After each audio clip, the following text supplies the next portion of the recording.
Welcome to Incredible Science Academy. Hello student, आज हम प्रतिरोधकता के ऊपर एक क्वेश्चन करते हैं। ठीक है, देखिए क्वेश्चन क्या है कि समान लंबाई के लोहे तथा तांबे के तार के सिरों पर समान विभवांतर आरोपित करने पर उनमें समान परिमाण की विद्युत धारा प्रवाहित होती है। कहने का मतलब यह है कि दो तार है हमारे पास, एक लोहे का है और एक तांबे का है। इनकी लंबाई L1 L2 है। क्वेश्चन में क्या दे रखा है, जो लंबाई है वो समान है।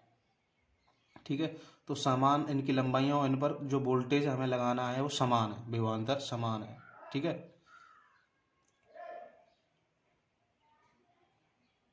तो इसमें विद्युत धारा प्रवाहित होती है। समान प्रमाणी क्या है, विद्युत धारा प्रवाहित होती है, यानी I1 और I2 दोनों भी इक्वल दे रखे हैं।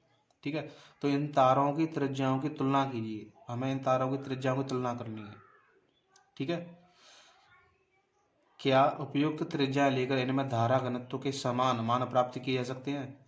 अगर इसमें जो त्रिज्या, मान लो ये लोहे की जो रॉड है उसकी त्रिज्या क्या है R1 है और तांबे के तार की त्रिज्या क्या है R2 है, तो इन दोनों की जो हमें ये त्रिज्या लेनी है और इनके हमें रेजिस्टिविटी फाइंड करनी है और ये देखना है वो क्या वो रेजिस्टिविटी समान होगी या नहीं होगी।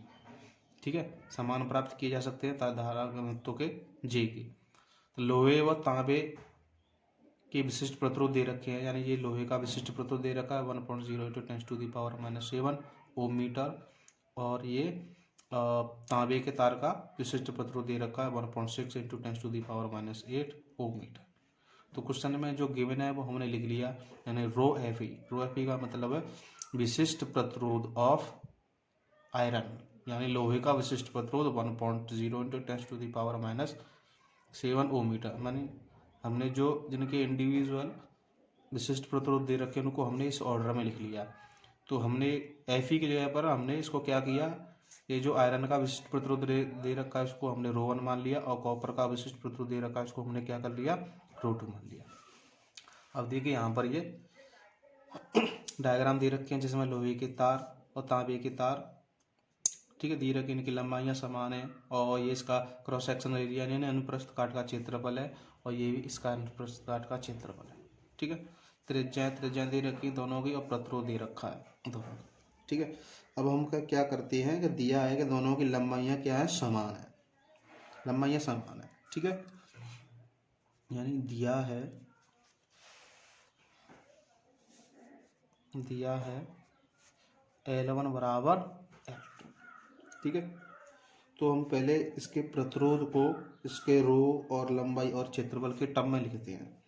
तो जैसे R1 = हो जाएगा ρ1 L1/A1 और इसी प्रकार हमारा R2 हो जाएगा ρ2 L2/A2।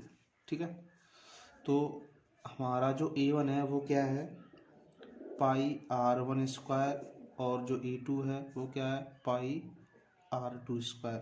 इन दोनों की जो A1 A2 की वैल्यू है R1 R2 वाले फॉर्मूले में पुट कर देंगे तो क्या हो जाएगा हमारा। ठीक है, तो देखिए क्या आएगा,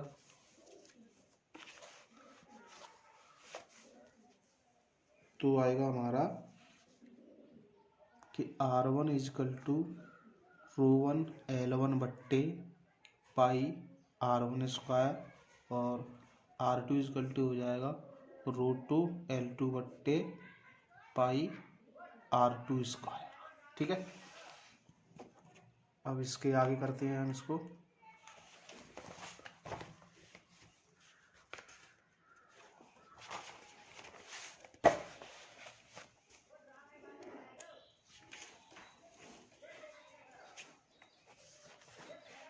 तो देखिए समान विभवांतर आरोपित करने पर वैद्युत धाराएं एक समान है। उसमें दे रखा है समान विभवांतर आरोपित करने पर जो हमारी वैद्युत धाराएं वो कैसी हैं, एक समान है। तो हम इसको लिखते हैं पहले समान विभवांतर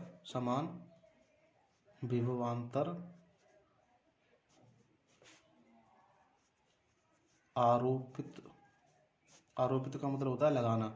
समान विभवांतर आरोपित करने पर वैद्युत धाराएं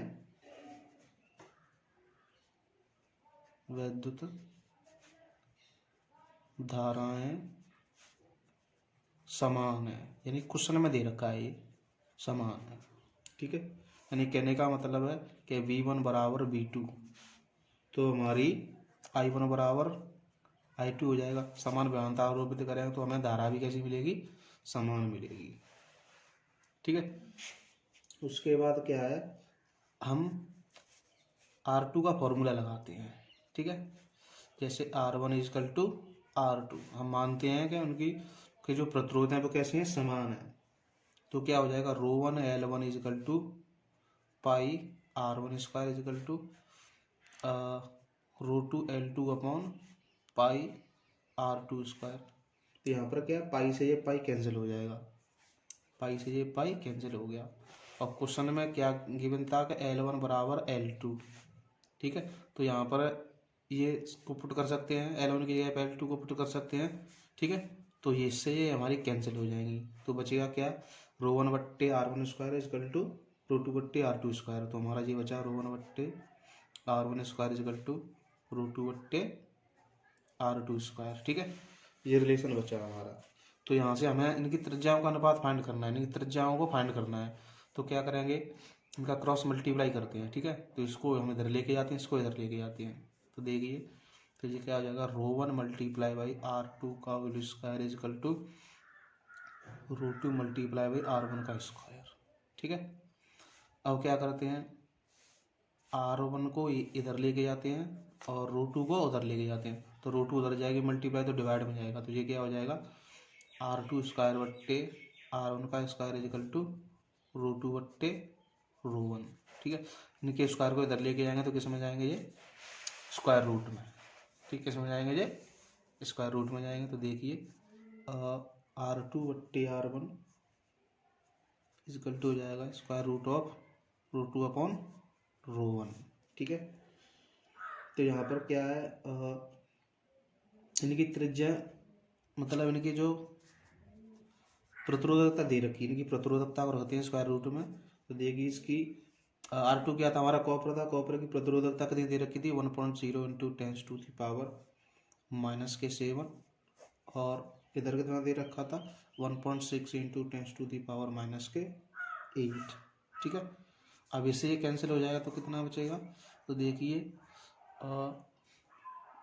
R2 बट्टे R1 इजकल टू हो जाएगा, ये हो जाएगा 1.0 इंटू 10 डिवाइडेड बाई 1.6 इन 6, इतना ही बचेगा, ठीक है।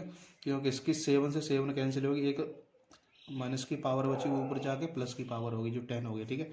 10 का इधर मल्टीप्लाई कर दे तो हमें क्या मिल जाएगा, ये 10 मिल जाएगा, ठीक है। तो ये हो जाएगा 10 अपॉन 1.6, ठीक है। यहाँ से इसके पॉइंट को हटाएंगे तो क्या हो जाएगा, 100/16, ठीक है। तो देखिए 100 कितने का स्क्वायर रूट होता है, ठीक है, 100 होता है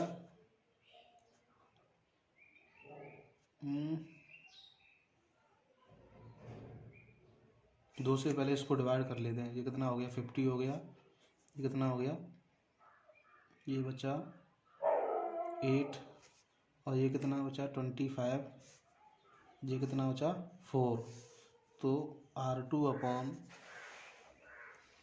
R1 इजकल टू क्या हो जाएगा, square root of 25 divided by 4। तो 25 को क्या ले सकते हैं, 5 का स्क्वायर डिवाइडेड बाई 2 का स्क्वायर, ठीक है। तो ये हो गया 5 का स्क्वायर, स्क्वायर रूट ऑफ 2 का स्क्वायर, इसके स्क्वायर से ये कैंसिल हो गया। तो R2 upon R1 is equal to क्या आ गया, 5/2 मतलब 2.5 आ गया। इस क्वेश्चन का कहने का मतलब ये है कि अगर हमें समान प्रतिरोधकता फाइंड करनी है तो इनकी त्रिज्याओं का रेशियो इतना होना चाहिए, ठीक है। Thank you. आपको ये क्वेश्चन समझ में आया, तो अगर आपको ये क्वेश्चन समझ में आया तो मेरे चैनल को सब्सक्राइब कीजिए, बेल आइकन दबाना ना भूलिए, शेयर कीजिए, लाइक कीजिए। थैंक यू, धन्यवाद।